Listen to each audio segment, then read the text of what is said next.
दोस्तों नमस्कार। 2024 का बजट आ चुका है। वित्त मंत्री ने सदन में इसको पेश कर दिया है और इस बजट में सीनियर सिटीजन्स के लिए क्या कुछ खास रहा, उनको क्या क्या मिला, जो सुविधाएं पहले मिल रही थी उनमें से किसी को डिसकंटिन्यू किया गया है या नहीं किया गया है, क्या क्या सुविधाएं सीनियर सिटीजन्स को इस वित्तीय वर्ष में मिलेंगी, ये सब जानेंगे आज के हमारे इस वीडियो में।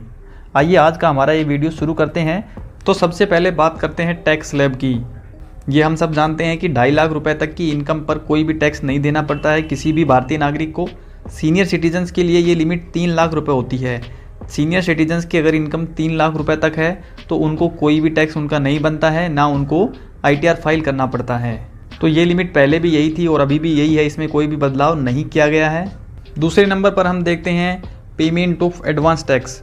तो जैसा कि आप सब जानते होंगे कि अगर आपकी इनकम 10,000 रुपये से ज़्यादा होती है तो आपको एडवांस टैक्स पे करना पड़ता है, सबमिट करना पड़ता है।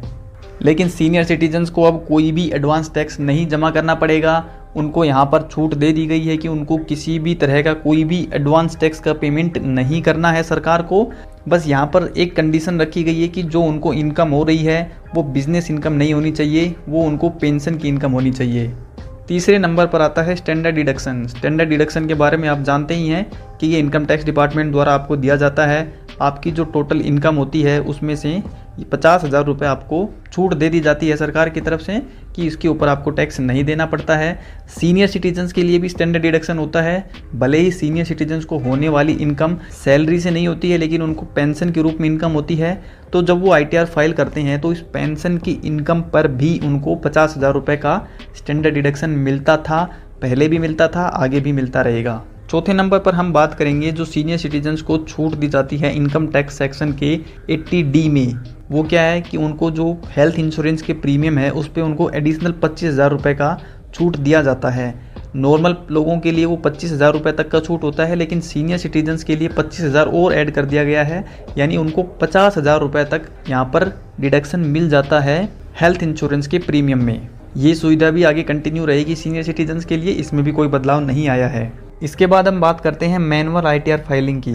ये क्या होता है कि देखिए जो सुपर सीनियर सिटीजन्स होते हैं, यानी जिन लोगों की उम्र 75 साल से ऊपर हो चुकी है, तो उन लोगों के पास ऑप्शन होता है कि वो अपना ITR है उसको पेपर में फाइल करके भी सबमिट कर सकते हैं। इसका ये मतलब नहीं है कि वो E-फाइल नहीं कर सकते, उनके पास E-फाइल करने का भी ऑप्शन है और मैनुअली पेपर में लिख के फाइल करने का भी ऑप्शन रहता है। और ये सुविधा केवल सुपर सीनियर सिटीजन्स के लिए ही होती है। तो ये सुविधा भी सुपर सीनियर सिटीजन्स को मिल रही है, अभी भी आगे भी मिलती रहेगी।